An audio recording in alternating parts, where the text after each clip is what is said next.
Good morning to all of you. हमने जो ये एस्टेट पीजीटी फिजिक्स की जो सीरीज़ स्टार्ट की है उसमें आज हमारा एक नया टॉपिक है triangle law of vector addition. ये triangle law of vector addition क्या होता है? If two vectors are represented by two sides of a triangle taken in the same order. हमने क्या करना है, कोई ट्रायंगल बनानी है, उसकी जो दो साइड होंगी, मतलब दो वेक्टर्स को डिनोट करेंगी, उनको हमने सेम ऑर्डर में रखना है। ठीक है ना? एक का हेड होना चाहिए और दूसरे का टेल। जैसे कि हमने रखा ही हूँ, मान लो ये एक वेक्टर है, थोड़ा डार्क कर देता हूँ इसको, और फिर दूसरा जा रहा है यूँ, और इसे हमने इस वाले से मिला दिया। देखो, इसका एक का हेड और एक का टेल मिल रहा है, और इनका ये अपोजिट ऑर्डर में होगा जो इसका रिजल्टेंट होगा।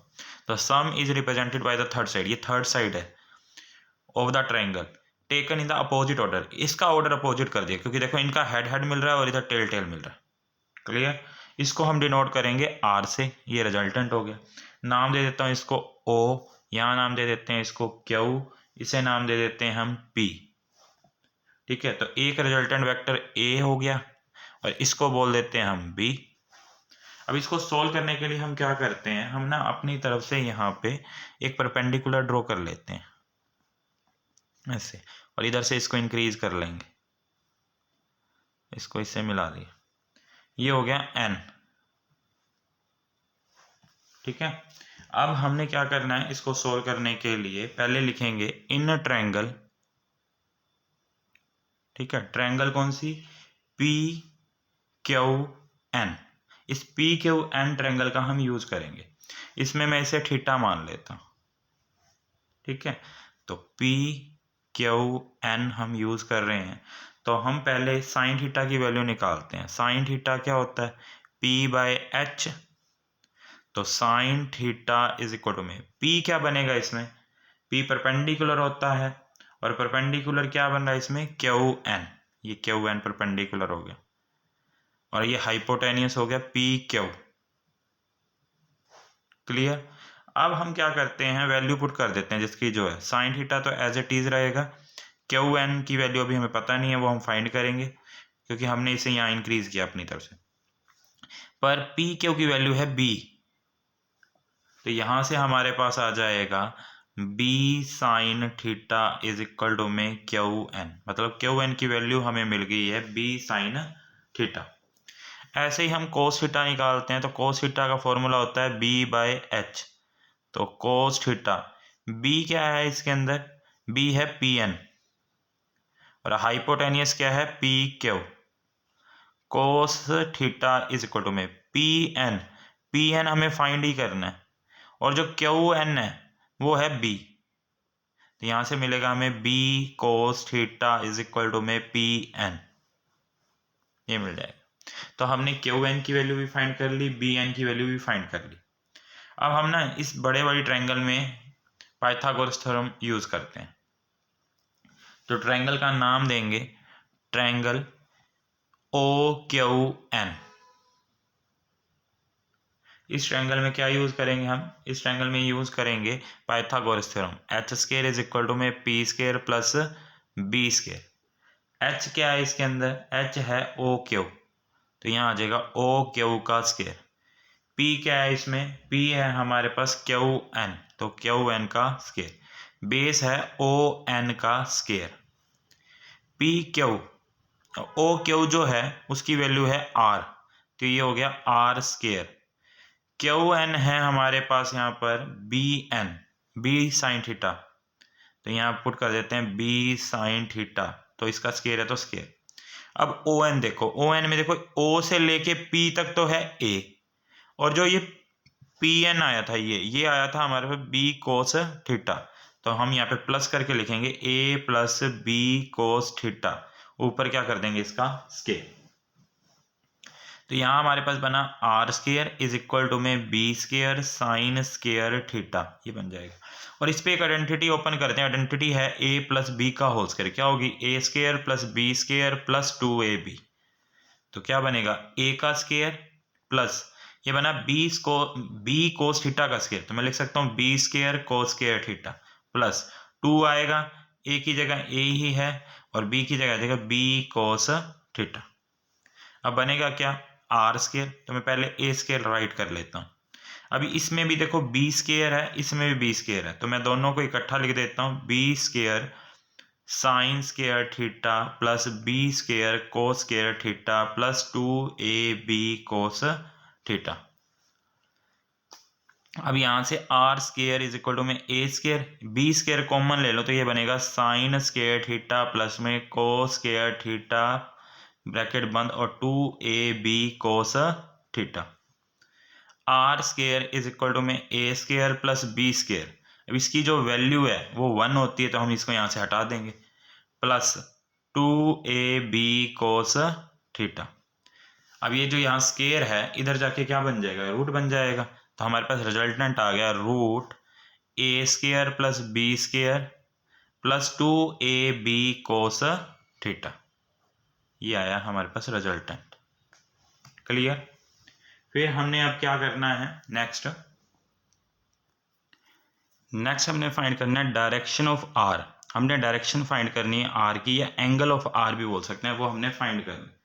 अब जब हमने इसको फाइंड करना है ना तो हम क्या करते हैं, यहाँ पे देखो, यहाँ तो थीटा पहले मान ही लिया था, अब यहाँ मान लेते हैं हम अपनी तरफ से बीटा। क्लियर। तो हम पहले लिखेंगे in triangle O Q N, ये कंप्लीट वाले ट्रायंगल में फॉर्मूला होता है tan। अब इसमें बीटा एंगल है तो tan beta is equal to में हो जाएगा p/b।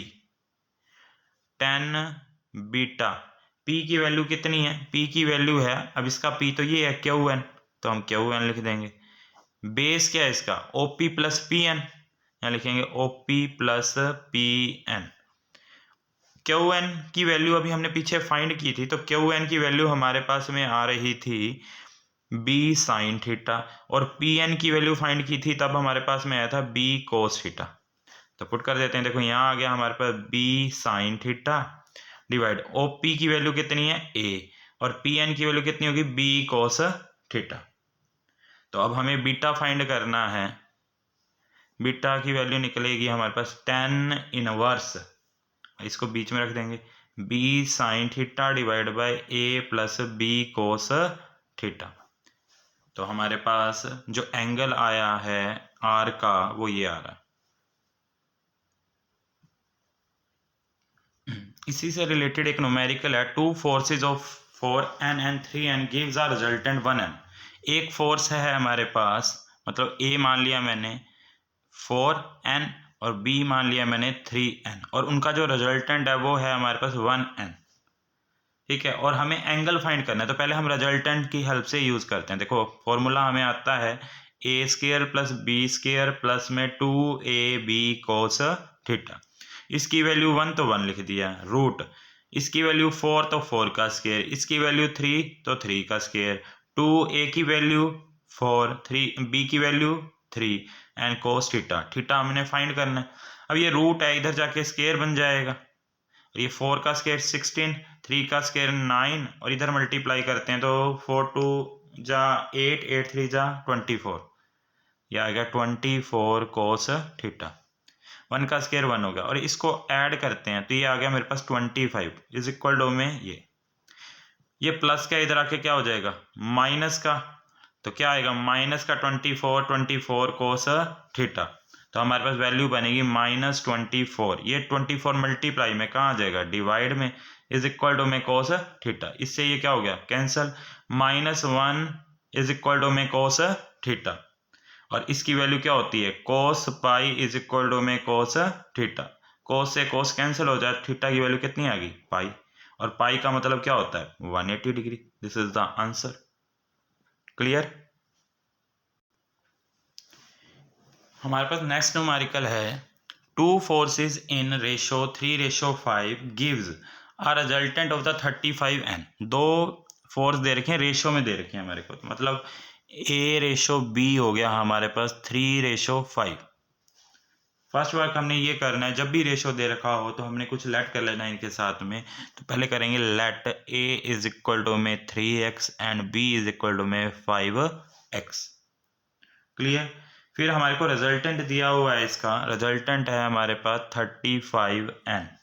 और फॉर्मूला होता है हमारे पास r इज इक्वल टू में root A square plus B square plus 2ab cos theta. तो r क्या है हमारे पास 35, a की वैल्यू कितनी है 3x तो 3x का स्केयर, b की वैल्यू 5x तो 5x का स्केयर 2, a की वैल्यू 3x b की वैल्यू 5x और कोस और थीटा क्या है हमारे पास 60 डिग्री। 3 का स्केयर 9x स्केयर, 5 का स्केयर 25x स्केयर। यहाँ देखो क्या बनेगा 2 3 6 6 पंजे 30, तो 30x का स्केयर कोस 60, तो ये बना 35। यहाँ बनेगा हमारे पास इसको सोल्व करके 9x स्केयर प्लस में 25x square plus 30x square को 60 की वैल्यू होती है 1/2, इससे कैंसिल करेंगे तो कितना आ गया 15। तो हमारे पास बना क्या 9x स्केयर 25x स्केयर और 15x स्केयर। तो 35 इज इक्वल टू में टोटल करेंगे इसका हम, तो टोटल हमारे पास आएगा 25 और 9 हो गए हमारे पास 34 और 15 हो गए 49x स्केयर। तो मैं इसको यूं राइट कर सकता हूँ 7x का स्केयर, तो स्केयर से रूट कैंसिल हो गया तो क्या आ गया 35 इज इक्वल टू में 7x। तो x की वैल्यू क्या आ गया हमारे पास 35 डिवाइड बाई 7, 7 1 जा 7, 7 5 जा कितना हो गया 35 हो गया। तो x की वैल्यू कितनी आ गई हमारे पास 5 आ गई। अब हमें क्या है दोनों फोर्सेस निकालनी है, तो हमारे पास a क्या था, a आया था हमारे पास 3x, तो 3x की वैल्यू कितनी आई है 5, तो 15 न्यूटन आ जाएगी फर्स्ट फोर्स। और b है हमारे पास क्या 5x, तो 5 और x की जगह फिर 5 आ जाएगा, 5 5 जा कितना होगा 25 n हो जाएगा। यही क्या होगा आंसर होगा।